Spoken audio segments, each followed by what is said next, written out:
2.2, trouver une équation à partir d'un graphique.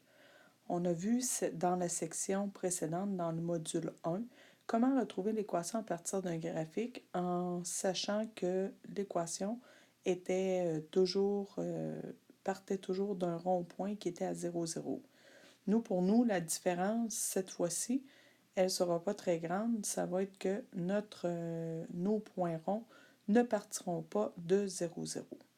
Vous allez voir, on va faire la même démarche. Donc, tout d'abord, on va utiliser notre tableau résumé vis-à-vis équation. Ce que j'ai souligné finalement en jaune à gauche de notre 2.2.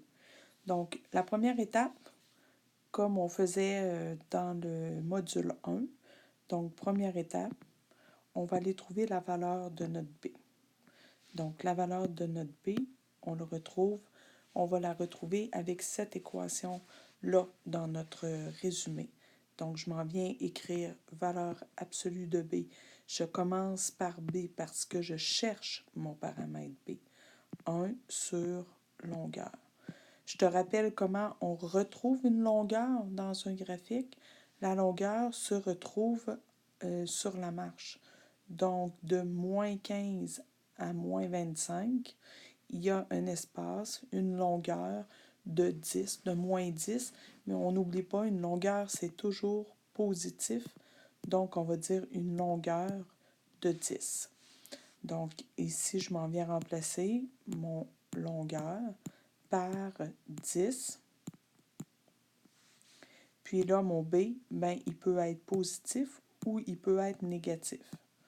Parce que c'est un paramètre. Et le paramètre, contrairement à la longueur, lui, peut être positif ou négatif.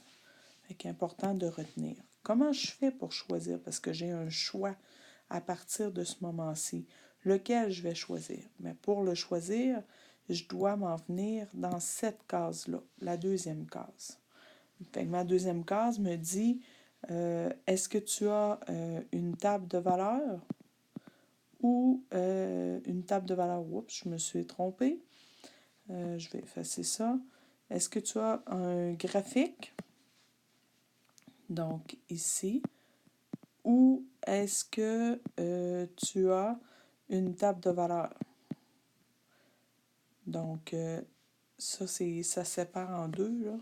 Donc, j'ai graphique qui est mon trait, puis j'ai mon crochet ouvert, crochet fermé, crochet ouvert qui m'indique ma table de valeurs.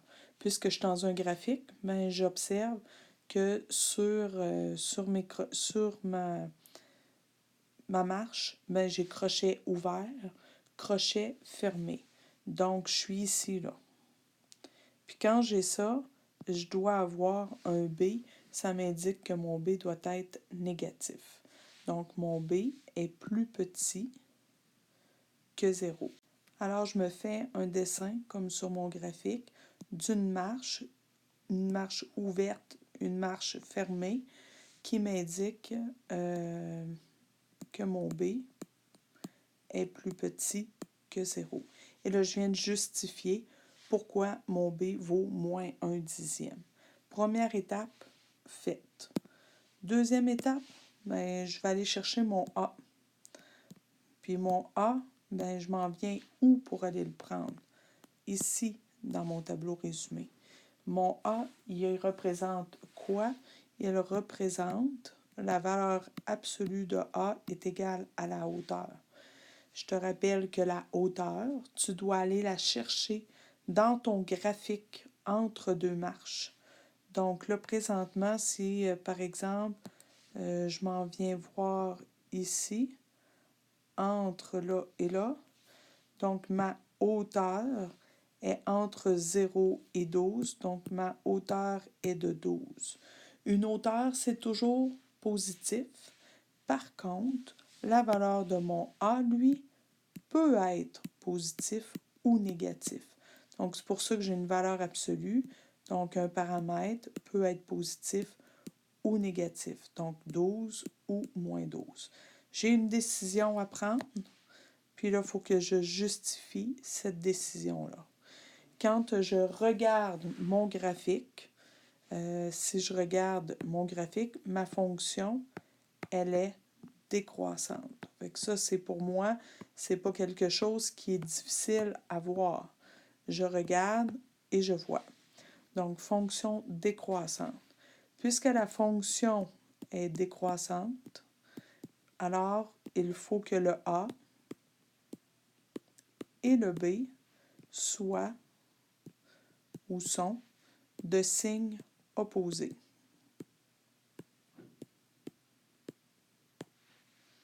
Puisque mon B, on l'a choisi en premier, puisque mon B est plus petit que 0, ben, je n'ai pas le choix. Mon A doit être plus grand que 0. Donc, mon A doit valoir 12. C'est ici qu'il y a une différence entre ce qu'on a fait dans le module 1 et ce qu'on fait dans notre module 2. C'est que là, il faut choisir notre HK, notre point HK. Puis, pour trouver notre point HK, notre sommet, j'ai absolument besoin d'un rond plein. Donc, c'est comme ça qu'on va déterminer notre rond plein. Donc, mes ronds pleins, quand je regarde mon graphique, ils sont où? Bien, mes ronds pleins, j'en ai un ici, j'en ai un là, puis j'en ai un autre ici. Donc, si je marque les mesures, les coordonnées, ça me donnerait moins 25, 12, moins 25 et 12. Ici, j'aurais moins 15, 0. Et le dernier, j'aurais 0, 12. Lequel je dois choisir, mais ça n'a pas vraiment d'importance. Donc, je peux choisir celui que je veux. Moi, souvent, ce qu'on dit, c'est essayons de choisir celui qui est le plus près de 0, 0. Donc, ici, il y aurait peut-être comme deux éléments qu'on pourrait hésiter à prendre. Ça pourrait être soit le 15, moins 15, 0, ou encore le 0,12 parce qu'ils sont les deux sur l'axe des Y. Moi, j'aurais tendance à prendre celui sur l'axe des X et c'est ce que je vais faire. Je vais aller choisir mon point finalement moins 15, 0. Donc, pour moi, moins 15, 0 sera mon point HK et il est bon parce que c'est un point plein. Donc, c'est la seule consigne. Là, il y a plein de ronds pleins que je n'ai pas dessinés parce que je n'ai pas continué mon dessin à l'infini, ni d'un côté ni de l'autre. Mais tous ces ronds pleins-là seraient des points qui seraient bons aussi. Alors, il nous reste une dernière étape, une très, très, très simple. Donc, la dernière étape, c'est-à-dire marquer notre équation. Donc, mon équation, on va s'écrire notre équation de base avec les paramètres à l'intérieur. Donc, f de x est égal à a, crochet b, x moins h, plus k.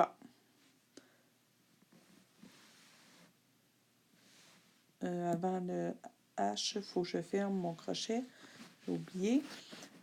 Donc, là, je remplace chacun de mes paramètres parce que quand j'ai trouvé mes paramètres, donc le A, le B, le H et le K, ça veut dire que je connais mon équation. Donc, mon paramètre A vaut 12, donc 12, crochet, mon B vaut moins 1 dixième, moins 1 dixième, parenthèse, x moins mon h vaut moins 15. Alors, ça fait moins, et là, j'ai moins 15. Je vais faire exprès, je vais l'écrire moins 15 comme ça ici. Mais tu pourras sauter cette étape-là quand tu vas comprendre qu'est-ce qui se passe. Donc, j'ai remplacé mon h par moins 15. Le moins qui se trouve juste ici à côté, c'est le moins de mon équation là. OK? Donc, et le moins 15 qui est écrit là, ça se trouve être la valeur de mon h. Et à la toute fin, mon plus k, donc mon k vaut 0. Je vais aller marquer plus 0. Là, je peux simplifier là, cette expression-là. Donc, mon expression simplifiée serait 12 crochet moins 1 dixième x. Et là, si je fais moins, deux moins ensemble vont me donner un plus. Alors, ça va me donner x plus 15. Puis, étant donné que j'ajoute 0, donc ça ne change rien, alors je laisserai mon équation de cette façon-là. Alors voilà, pas plus compliqué que ça. Donc, on a juste à ajouter le paramètre HK et les autres paramètres A et B se retrouvent de la même manière que l'on faisait dans le module 1.